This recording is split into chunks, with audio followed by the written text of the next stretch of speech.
at the alcove of the at the top of the ridge.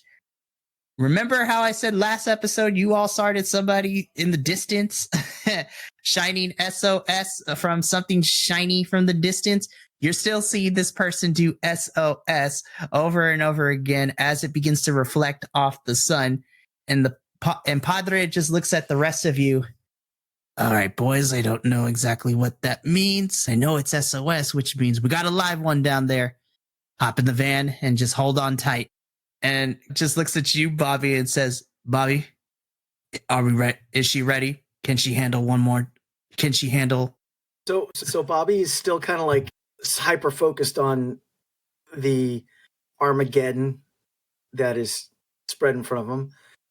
And the only thing that he chokes out from like the bottom of his throat is, holy shit! Holy shit! Holy shit! And then, like, he passes a moment, and then he looks at Padre. He's like, you asked me a question, Padre? And Padre just grabs you by the shoulders, Bobby, and says, listen, son, I know you're in shock. Trust me, I am too. But I need you to be on your A game. I need you to be a brave right now. Somebody is down there. We need to go see what it is. And it just squeezes your shoulder a little bit harder, more so out of a comfort, more than trying to put too much pressure on your shoulders. He's trying to reassure you in this moment and says, Bobby, I'm going to need you and every brave. Can you do this for me? So that definitely snaps Bobby back, even though he's still looking at Padre with his eyes are just like super wide. And he's just, Padre, yeah, sure thing. Yeah, the van's good. We're good. We got one more jump there, Padre. Excellent, Bobby. And Padre turns to the rest of you who are still looking out on this enclave. All right, Troop of 202. I know things are a little bit surprising. I know a lot of you are in shock. But there will be a time and a place to take this all in. But right now, we still got a live one down there. All Troop 202 into the van. We roll out. And just like ushers you guys back into the van. So as soon as everyone gets in the van and the van door shuts and starts up, Bobby is just going to give this stress relieving chuckle. And he's just going to be like, wouldn't it be a fucking wicked pisser if there were fucking zombies down there? Gosh dang it.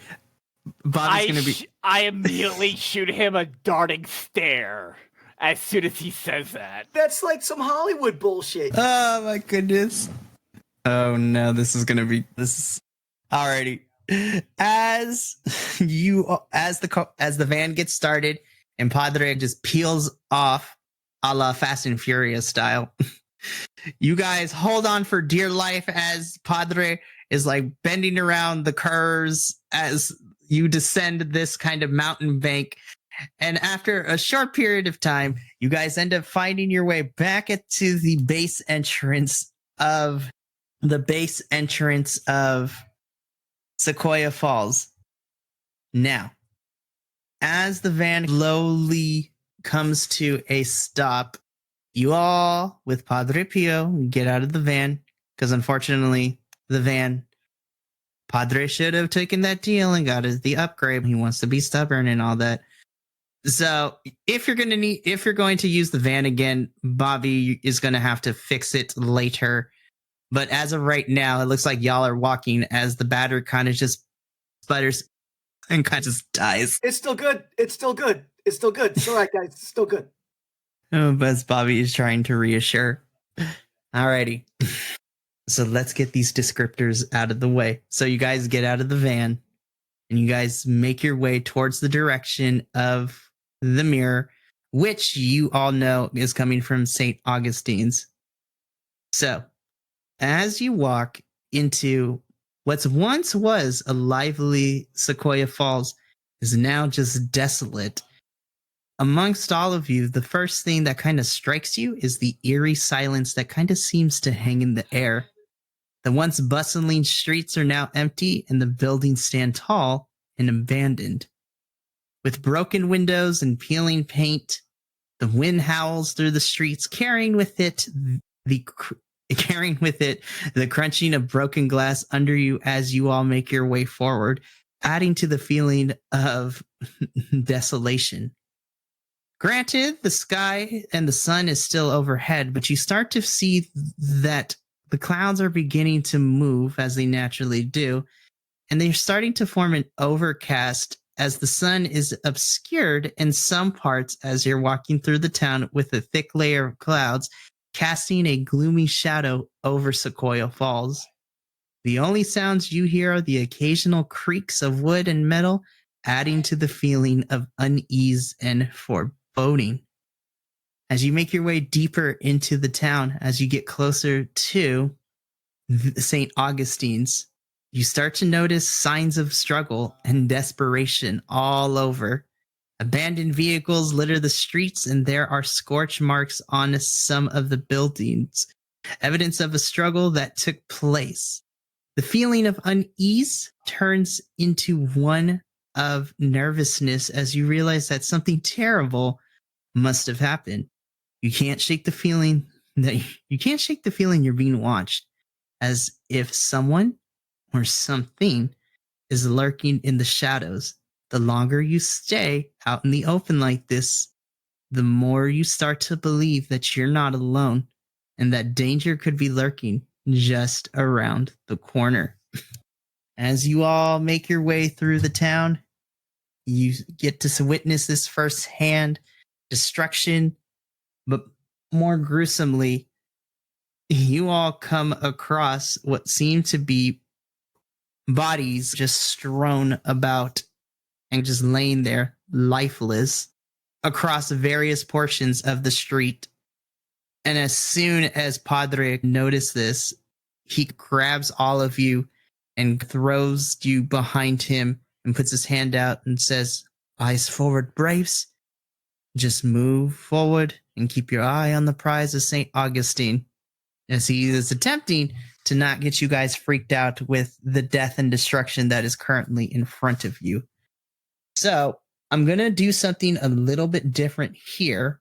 I want to give each of my troop that is entering the town with the Padre, I want you guys to come and give me a bit of description of what your character is feeling right now, given the situation that they just walked into. So I'm going to start with CJ.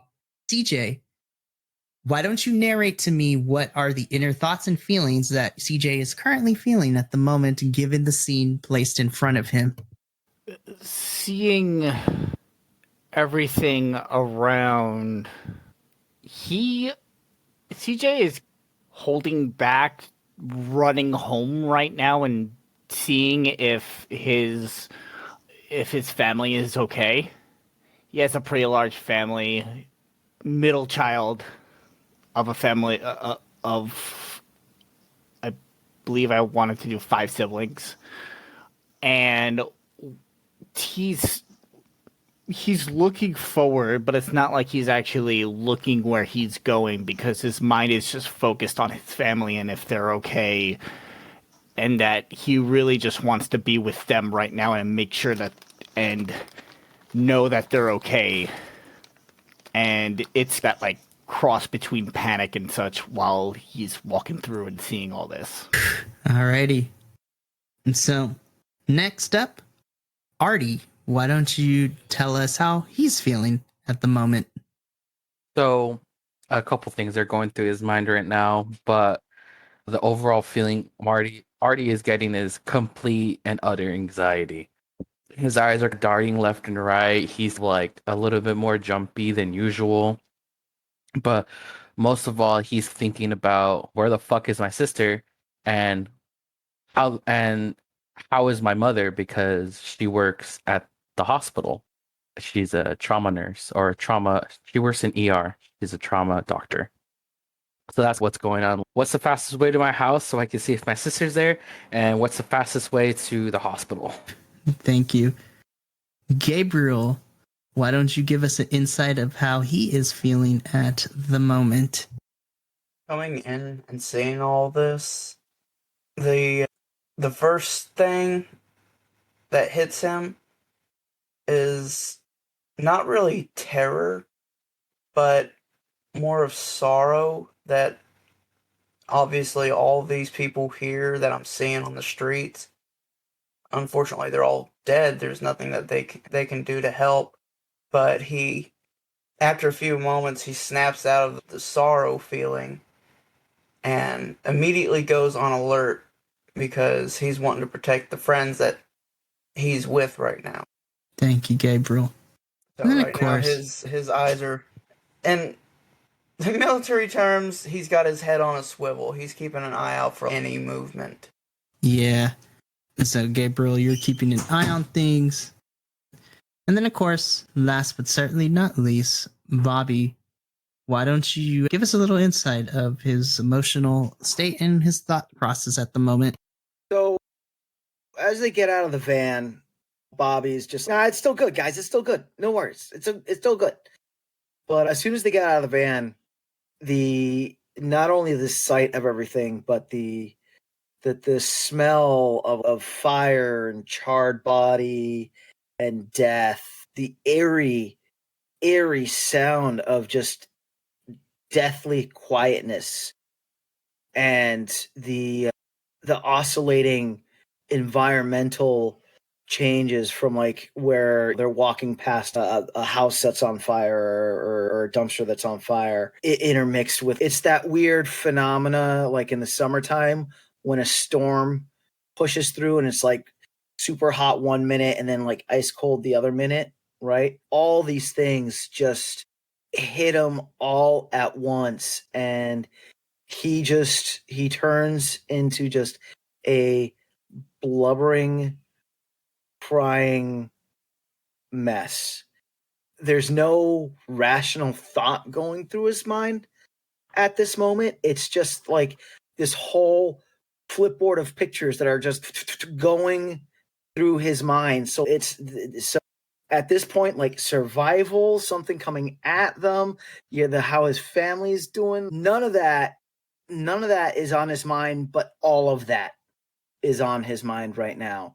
And the only way that he's keeping up with the rest of the group is that he's done the really scared person at a haunted house thing, where he has attached himself to the back of one of the other Braves, and he's just buried his head into that individual's back, and all that individual can hear from him is messy crying, not loud messy crying, but like messy deep sobbing. And that individual can, after a few minutes, can feel the tears like through their shirt that are coming from him. Bobby, I would like you to roll me a d4 and let me know what you get, please. That would be a 3. Okay. So the reason I had you roll it is because I wanted to see which person you ended up putting your head up against. And with a 3, you end up burying your head into CJ's back of his shirt.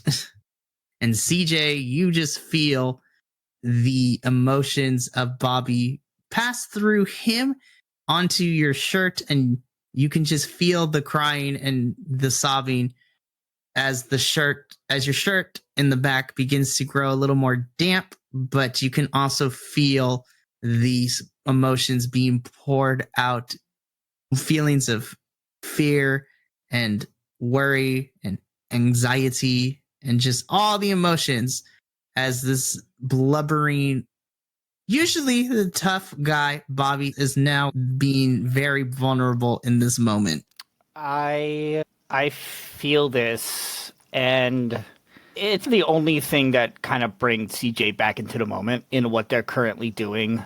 And in terms of hearing Bobby and feeling him, CJ's gonna look back and go wrap his arm around Bobby and hold him close as they continue to walk towards the church. And he's probably going to be sobbing as well with him.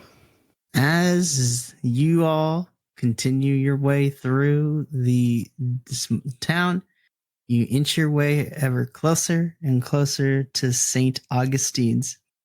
As you and as all of you of Troop 202 make your way through the abandoned streets. The silence is the eerie silence, I should say, is dissipated when you all suddenly hear a very low, guttural growl.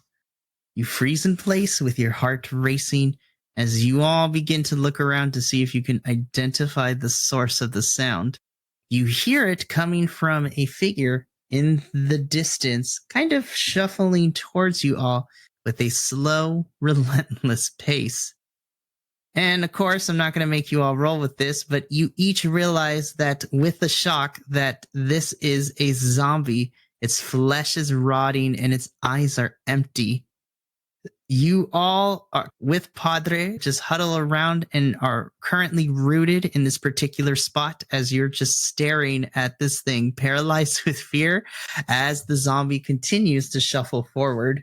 The zombie lets out another growl, revealing as its maw begins to open wider, revealing rows of decayed yellow teeth.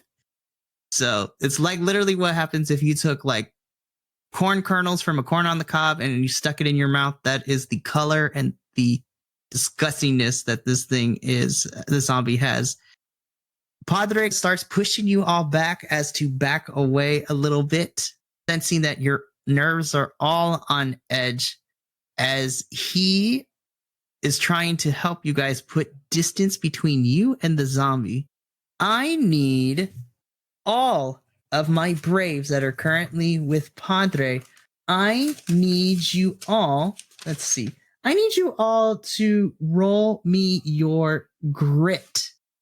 So I need, so Bobby, CJ, Arty, and Gabe, I need you all to roll me a grit, please. So I'll let you roll for a little bit, and then one by one, I will ask for your totals. Alrighty. So let us start with CJ. CJ, what did you end up getting with your grit?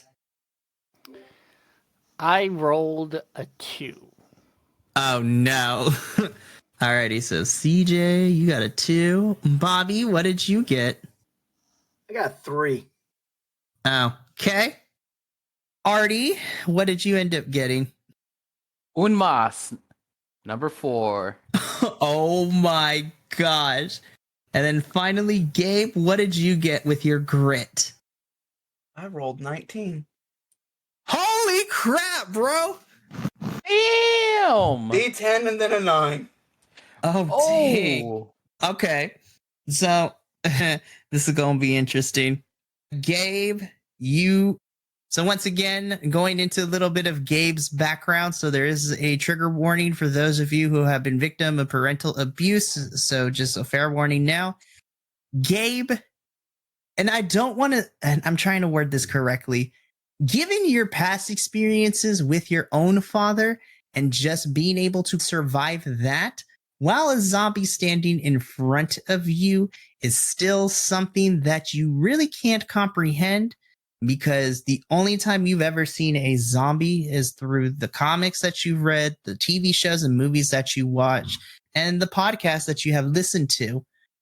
But the years of learning to adapt and survive, given the unpredictability that your own father gives to you from time to time, has helped you sharpen your mind to be more malleable and adaptable to a situation. The emotions and the fear are still there, but you realize that if you linger on them too long in this current situation, things are only going to get worse. So when the time comes, you're going to need to be ready at a given moment's notice. The rest of you, however, Arty, Bobby, and CJ, the three of you are overcome with just straight fear. Again, you all are aware what zombies are, but you still can't quite register in the synapses of your brains how a zombie, which is supposedly a creature of fiction, is standing right in front of you. And as you're all becoming paralyzed with your own fear, CJ, because you rolled the lowest with this, CJ, you let out a scream as your brain doesn't register what's in front of you. So instead of trying to verbalize it in actual sentences and phrases, you just express your feelings through this scream, which breaks this spell of silence. And the zombie kind of cracks its head a little bit, turning towards your direction as it begins to scramble towards all of you. It now goes from like this kind of shuffling to this quickened jog of a pace as its arms are outstretched out, and it is growing and it is closing the gap between you and the rest of the group as it's inching closer and closer with arms outstretched.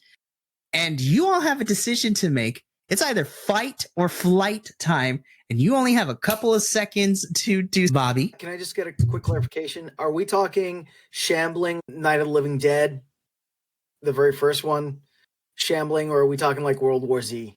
we're talking World War Z, Left 4 Dead, Left 4 Dead 2 zombies, where yeah, it's no bueno. Okie dokie. Alrighty. Gabe, since you rolled the highest, I'm going to put the fate of this crew in your hands. You get to make the decision. What you tell this crew, along with the Padre, is going to back you up no matter what decision you make. So just to clarify that. But you ultimately get to decide. With the way that everything has gone on so far, and seeing that your friends are a little bit frightened, and no fault of his own, CJ broke the silence and was the catalyst to get this zombie coming running towards you all.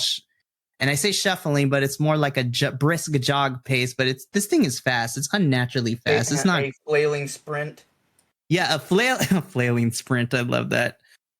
But I will let you, since you rolled the highest, you get to pick the plan of action. Are you going to try to get your friends to fight, or are you going to get them to be a bird and fly and use flight? Okay. Since I was able to compose myself apparently very well, is there anything like at my feet, like 2x4s, broken pipe, anything? Is there anything right next to me? Let me consult Let me consult the table, and I am going to have you roll me a quick brains roll, and we'll see how much you get. Right, because that's my strong suit. Remember, the smaller dice has the greatest possibility of exploding. That is what I've come to learn.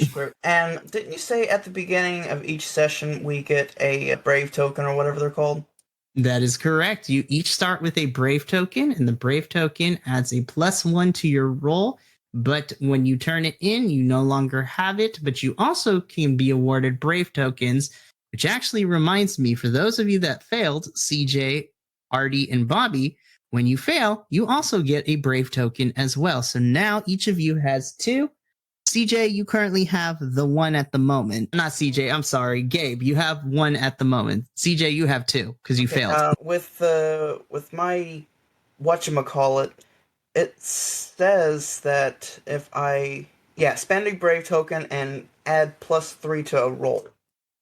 Okay. So okay. Go for it. I know what you're talking about now. So wait a minute. Okay, no, I know what you're talking about. Yeah, my trope or whatever. So do I have to spend it first, or can I roll and then spend it?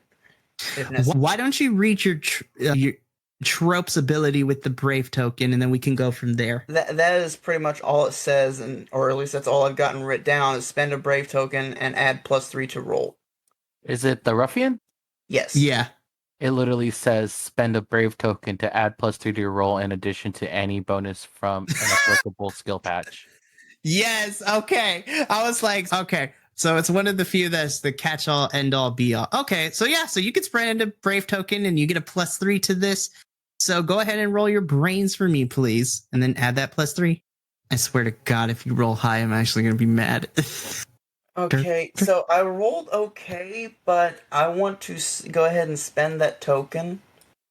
Okay, so what is the grand total? 10. Damn, okay. And that's what's a D4 in brains. Hey, you know what? Sometime it be like that. Alrighty, so on a 10 of my weapon cache chart that I have, as you're looking around, you do find a lead pipe kind of laying beside one of the upturned cars. Actually, no, it's not a lead pipe. It's like one of those like wrenches that you see that An are mostly industrial wrench. like an industrial wrench. So you find it, and I'm assuming you're going to pick it up. I'm gonna do a big protect. Yes. Okay, so you pick it up. Now, I will say this. You are able to grab the wrench, and the zombie sees you moving towards it. You grab it, and this zombie is now in range of you. And as you pick up this wrench and turn towards this zombie, you are now literally face to face with this thing. And it grabs your shoulders and begins to tighten its grip as much as a zombie can, and begins to crack its head. And you hear its neck begin to pop and creak and crack. And you swear that it's breaking its own neck as it keeps like shuddering in different angles and positions. And it opens its mouth once again, showing these decayed yellow teeth. And it just lets out this guttural. Okay. As it grabs onto me, can I just like shoulder check it to knock it back? You can most certainly try. Since you're going to try to shoulder check this thing, I need you to roll me a fight. Let's go. Fight or brawn, because it's like sheer muscle here. I'm going to, you know what? Actually, brawn would probably work. So this is brute strength since you're trying to, yeah, give me a brawn. Oh man, if you roll low, this is not going to be great, but it's also will be funny for me to narrate this. Alrighty, Gabe. So how did the brawn go? 23. The good thing is you did get a brave token. Unfortunately, you fail. So you go to shoulder check this zombie, Gabe. Unfortunately, you don't quite understand where this strength is coming from, because as you try to shoulder check it, its hand begins to tighten on its grip begins to tighten. Wait, I on failed the with a shoulder. 23. Oh, you said 23. I thought it was a 3. I said 23. Oh, damn. Okay, no, you passed with flying colors. All I heard was the 3 portion. I was like, damn. I was like, sorry. No, never mind. Let's backtrack that. So, damn, with the 23, yeah, you're able to shoulder check the zombie, and it loses its balance and it falls to the floor, like literally on its butt cheeks, or what's left of it, anyways. Don't look at me like that. Not so Maximus. Yes. Okay. So the zombie is on the floor, and as you're with wrench in hand, the Padre just looks at you, Gabe, and it's just runs towards you, grabs you, and it's, we need to go now. We need to go now. Kind of looks at you, Gabe, and just gives you that look as, listen, I know you want to fight, but we need to go.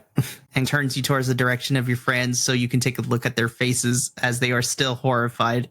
All right, come on, you scaredy cats. Let's go. Damn. And who was it who rolled the lowest? That would be CJ. He's the one who screamed. I grab his shoulder and I just start like lunging him forward. Can I roll a flight to see if I ran? Yeah, go ahead. Roll me a flight. Because I think that at this point, this is what he would do. As soon as that zombie comes at CJ, towards the group, he's bolting towards the church. That would be a 5. Okay, so you succeed. Barely, but you succeed. So let's rewind this. So Gabe, as you're turning, be like, all right, CJ, let's go. And you don't even finish the sentence. As you see, like comical fashion, you just see like the outline of CJ, like the comic, like dotted line outline of his, and it just blinks a little bit. And as you turn, you're just seeing CJ book it to the church. Literally, the only thing that you would hear if you had telepathy is literally just the bruh thing going on. Literally the sound effects, bruh. Literally. Alrighty. I need to reconnect my soundboard. Oh no, not the soundboard. Alrighty. So yeah, so CJ's booking it, and then the Padre turns to you all and just shakes his head a little bit. At least I will say he has the right idea. Let's go. And so Padre grabs you, Arty, and you, Bobby, and grabs you by the scruff of your shirts as he's forcing you two to run with him as y'all start making your way to the church. And then Gabe, you are following behind them as taking up the rear, so to speak. And I still have the wrench. I am not leaving that big wrench. Oh no, you currently have it right now. And so all of you begin making your way, some at a quicker pace than others, as CJ is just flying like he's a runner, he's a track star kind of mentality going on right now. Literally like I mean, Roadrunner. did I put D20 into flight? That is true. Yet I still roll a 5. Listen, sometimes bigger isn't always better. The bigger dice make it more chance to fail. Alrighty. You all eventually make your way to the church as you are all running. Osman, as you're still playing with this mirror a little bit, you see some familiar figures like running at the base of the church. So you first see CJ, who's just like full on booking it to the front doors. And then probably behind him, Padre with Arty and Bobby in tow, pushing them along. And then you see Gabe coming up the rear. And for all intents and purposes, even though Kellin's not here, you also see Alex just running alongside in front of Gabe as well, as everyone starts making their way towards the door and flinging those suckers open. And you see them entering the cathedral door. All right, forgot I was muted. So I'm guessing I can hear them coming through. So I'm going to make my way back down from the bell tower. We're rather excited to see someone that I can talk to and just be like, guys, what the hell? So as all of you are catching your breath as Padre begins to close the door and lock it up and seal it as best as he can, he like puts a couple chairs underneath of the door handles and starting to be good at work. You hear coming from the staircase leading up the bell tower, you see the familiar figure of your good old pal, your good Judy, as some people call it, Osman, coming down the stairs with Betsy the Bat, a slingshot attached to his hip and his backpack. Yes, Bobby. Quick clarification. The cathedral, is it built in the Gothic style with stone, or is it built like the more modern cathedrals where it's made to look like Noah's Ark and they're like made out of wood and timber? I will say that this is going to be the Gothic in the traditional sense that Edgar Allan Poe would have had a field day in here. Let's put it at that. So it's like made of stone and all that good stuff. But yeah. All right. So as soon as they got inside, Bobby is finding like the first. Is there like a vestibule and then like the inside part of the church, or does it just open straight up into the church? It straight up opens into the church. All right. So as soon as they get in there, Bobby's finding the first set of pews, and he's just like sliding on the floor in between the pews and just like curling up into a ball and is just like fetal position. Yeah, fetal position, sobbing mess right now. Oh, Bobby. As soon as CJ sees Ozzy, he goes to try to explain everything from the moment they left the campsite to getting here, but it's all coming out as gibberish and half-completed sentences. It's just like, Cursed cowardly dog. Exactly. And at the end, he just goes, fuck, and he collapses and passes out. Meantime, I am helping bar the doors. Yeah, so Osman, yeah. You're able to connect the pieces and you're able to translate what CJ is trying to tell you. CJ's ramblings. I guess we pick up every third, fourth word and make a mental picture. And Ozzy's gone into code breaker mode. I will say the words that were coming out of his mouth are pretty scrambled, but you can make out every word except the word zombie. The word zombie never actually leaves his lips. It always is. And then he moves on. So he never actually says the Z word. Oh my goodness. I guess we'll try to talk to, I was just going to try to help see what everybody's going on. Talk to, maybe ask Padre, what's happening? Why is this? What are these people? What's going on? I'm not going to say completely level-headed, but he's not quite at full panic freak out mode yet. His only interactions so far have been with the zombie dogs.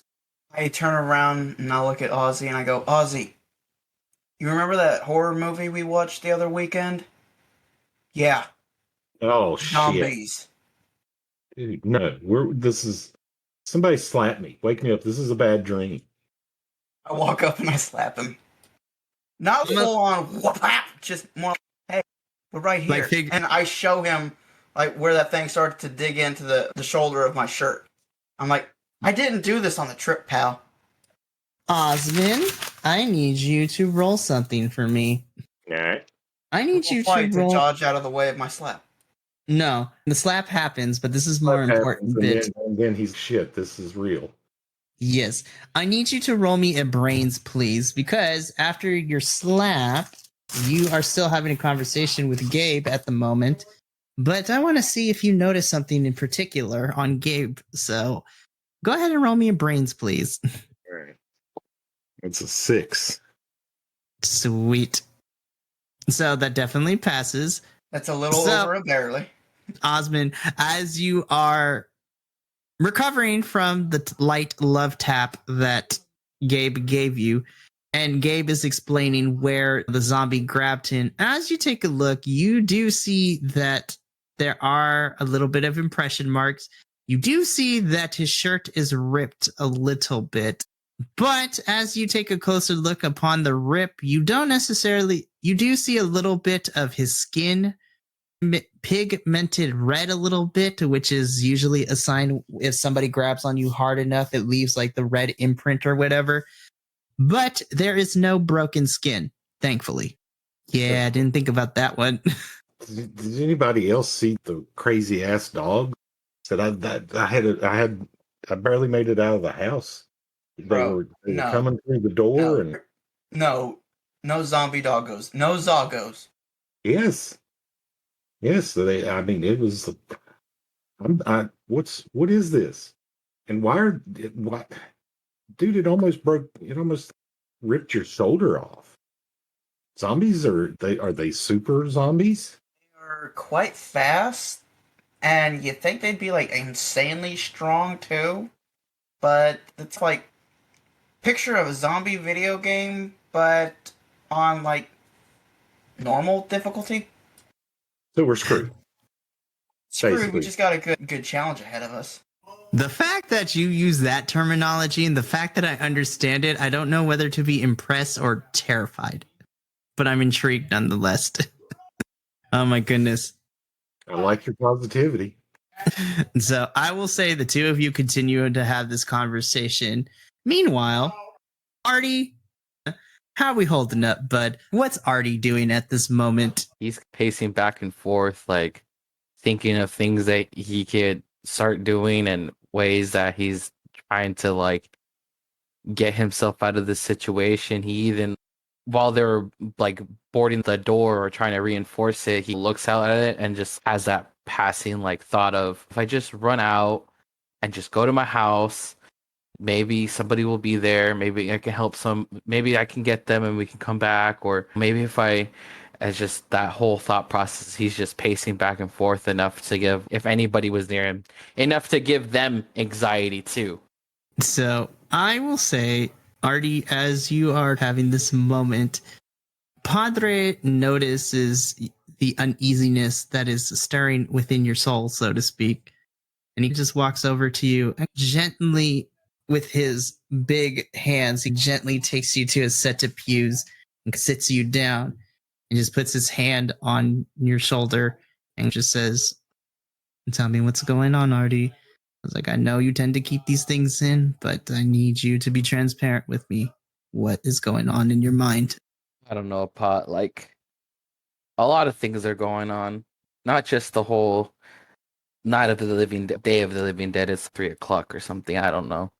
My sister, mom, especially my mom, you know how much she worries about.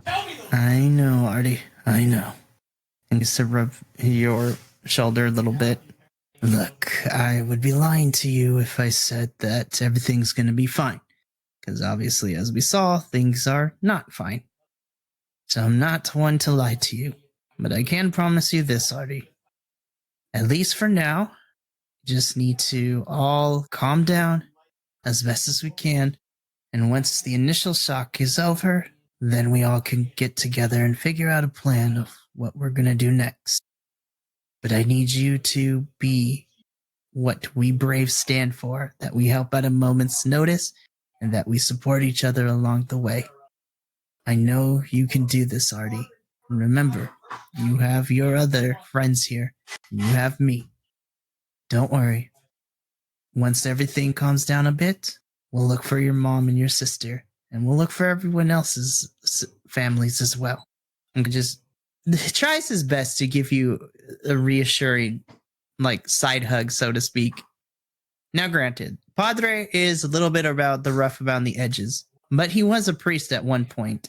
And while he is rough around the edges, he still has his ways to be as charismatic and as a people person as much as he can in his late stage of life, so to speak. So he just pulls you in for a little bit of side hug and just like nestles you a little bit, just trying to relieve the anxiety a little bit. And Arty just finally gives into the situation. If it's like, if I can't do something now, there's no point in worrying about it too much. Still worry, but it's not really in my control right now. He like breathes. There's like a little bit of tears rolling down his cheek. He like pushes his glasses up and like wipes his face a bit. And he looks at Padre. He's okay. Then what can I do that can help so I can just stop thinking about it for 3 minutes? I can tell you one thing you can do. As he kind of, Padre peeks over the pew a little bit, seeing CJ passed out on the floor. You can go see if CJ's doing okay. He's probably exhausted given the fact that he saw a zombie, ran to the church, and then tried to communicate all that to Osmond, but just make sure he didn't sustain any head injuries or any injuries, so to speak, when he fell and passed out to the floor. It was a pretty loud thud. And in which case, Arty would get up and do the little, like, mat kind of thing and waltz over to CJ. Even though deep down, Arty is, I don't know about the CJ. He does a physical and also metaphorical, like, swallow and does a little, like, first aid, like medical check on him, trying to see if he's okay, giving him a little nudge. CJ, hello? Dude. All right, dude. And I know it's probably not anything serious, but if I can roll a first aid check just to see if he actually did hit said, or if he like harmed himself. Let me see. I'm looking at, how do we want to do this? So you are technically you're using your knowledge of first aid to see if he sustained any injury. So I'm going to have you roll a brains. Okay. And that's a +3, right? Because it's my skill pouch. Yes, and you are actually giving first aid to CJ, so you get a +3 to this roll as well. All right. That's going to be a 8. Okay, so that definitely passes. So you are able to give first aid successfully to CJ. And as you're taking a look over him, you do notice that he hasn't really sustained too much of an injury. He is sweating a little bit, but that's because he did a full sprint to the church, so that quick burst of energy. But other than that, you don't see any other injuries. And yeah, he's probably more exhausted than anything, and he passed out on the floor through the shock and value, but he didn't hurt himself when he, like, flopped to the ground. Okay. And then, yeah, I guess at that point, Arty's going to try to pick him up and move him to a more comfortable position, like on a pew or like one of those little kneeling things that have the cushion on them. The kneelers. Yeah, to try to rest him on that, so it's like a makeshift bed. I'm not going to lie. As a kid, I always wanted to try that. You right? Anyways, yeah, it's not the most comfortable position, but you're able to help put CJ there, so at least he's stable while he's laying there. Gonna be all right, bud. We're gonna get through this, hopefully. But probably. You know how us Braves are. We persevere. Alrighty. He lets out a snore. Oh, jeez. Proud of you. While this is going on, let's go over to Bobby. So, Bobby, you're still a blubbery mess at this point. Yeah, for a good few minutes while all this other stuff is going on, Bobby is very much just a wreck. After a few minutes, though, whilst all this other stuff is going on, he is able to compose himself enough. He's still doing that crying that if you've ever gotten really super emotional, be it like mad or sad, it's that crying that you still that still comes out of your eyes, but like you still have like your mental facilities and you're able to think type thing. So that's what's going on for Bobby right now as he starts to stand up. Now, question about this cathedral. Is it just a one-story cathedral, or is it the type of cathedral that in the back, the quote unquote in the back of the cathedral, there's a second floor that's usually where the choir sits up there and the organist has their organ. Is there a second floor like that, or is this just a first floor cathedral? I will say, for all intents and purposes, this is a one-story cathedral. The only other elevation that you can get to is the bell tower itself. Okay. Let me backtrack that a little bit. There is a second floor, but it's like partial. So you know how like in big Catholic churches towards the back, they have the second floor for like where the choir sits and all that stuff? Yeah, that's exactly what I'm talking about.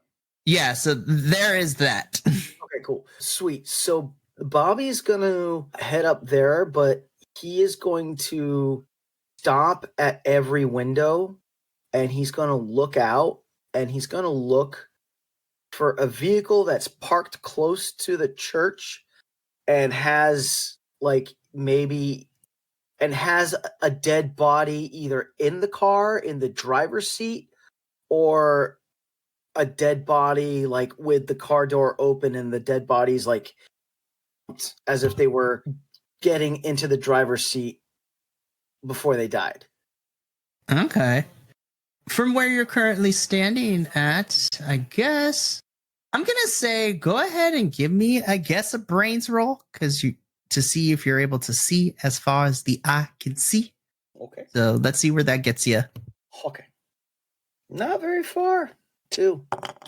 Now, I will say you do have a brave token if you want to add a +1, and similar to Friday Night Fights, you can add as many as you want in order to get that to a +4. You do have 2 at the moment. Yeah, let's add the +2. So let's make it a 4. Okay, so it's barely succeeding, but you succeed because the magic number is 4. Alrighty. So, Bobby, as you are taking a look out of, this choir loft out the window, and you're taking a look, you see still complete destruction and devastation all over the streets of Sequoia Falls. And you see some zombies are shuffling about, people lying dead in the street. As you keep looking, you see a little bit, I want to say in the distance, but it's more like maybe a couple blocks down the street, so to speak. You do see what looks to be a mechanic shop. And you see the sign hanging off of the corner that says Big Bubba's Tires and Auto Repair. And of course, as everyone is familiar, around Big Bubba his name says it for himself. Big Bubba is a big burly mountain of a man who happens to run a mechanic shop. And so, while you don't necessarily see any cars from the outside of the shop, you fire the synapses a little bit and you make the inference that maybe, just maybe, there might be some car parts. There might be an actual vehicle inside of the shop.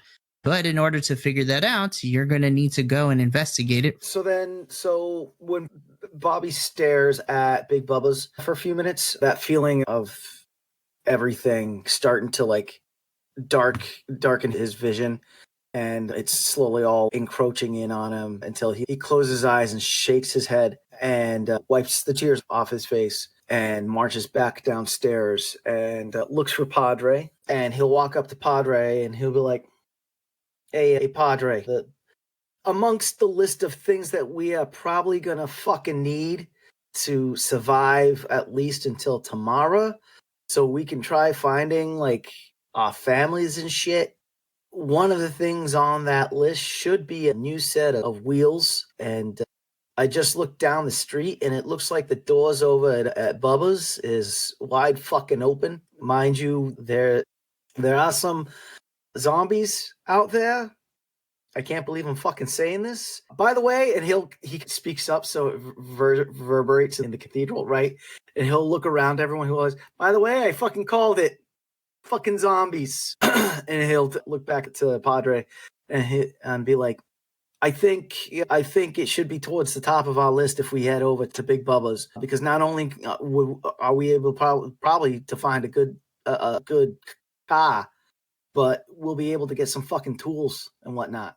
So Padre just looks at you, Bobby, and after a brief few moments of contemplation, he just nods along and says, I hate to say this, Bobby, but you are 100% correct. There are a few things that, outside of just getting supplies and things like that, I do think it's in our best interest to try to get the van or a new car entirely. But I will definitely add that as Padre looks over to Arty. There's also a couple other things that we need to check out, especially me and a few others, to see if any of your families are still around. But we do have a lot of things to do. But I think for right now, we just take a moment's reprieve and we rest, because who knows what's about to happen over the next however long this is going to take. Braves, Troop 202, let's begin making this our home for now. As Padre begins to search about for different things he can find in the cathedral. As all of you, even though CJ is currently still like on the kneeler chilling for a little bit, I will include him in all this. As you all begin to do whatever you think is necessary when it comes to not only fortifying the church, but also trying to make it as comfortable as possibly can, find some extra, they're not necessarily blankets, but you find like the extra cloths in the room that go over the altar. You find just different things, and all of you begin in your own way to try to make this little cathedral your home. After everything that you have witnessed within the short span of a couple of hours, and knowing that for some reason zombies are now walking amongst you all, but more so the ever-growing anxiety-inducing thought that your families are out there, but you don't know where they are, and even deep down, whether you all want to realize it or not, you're not entirely sure if they're all in one piece. Only time will tell if you will eventually find them, but for right now, you are all each other has at the moment, and what you do know for certain is that come what may, you're going to need to band together and be the junior braves that Padre Pio believes that you all can be. And with that thought in your mind, you continue to get the cathedral as comfy as possible, and you make it your temporary home. But who knows if that temporary home will become permanent over time. And that is where we're going to conclude tonight's session right there. So, when we come back with the next episode of Brave New Wild, we have a couple of things that our Braves are going to want to accomplish. What will we find at Big Bubba's Tire Shop? Where are the rest of everybody's families and siblings? Will they be able to repair the cell service? Because don't worry, we're going to get to that bit next episode. But until then, this is Mikey signing off for all of us here at Brave New Wild.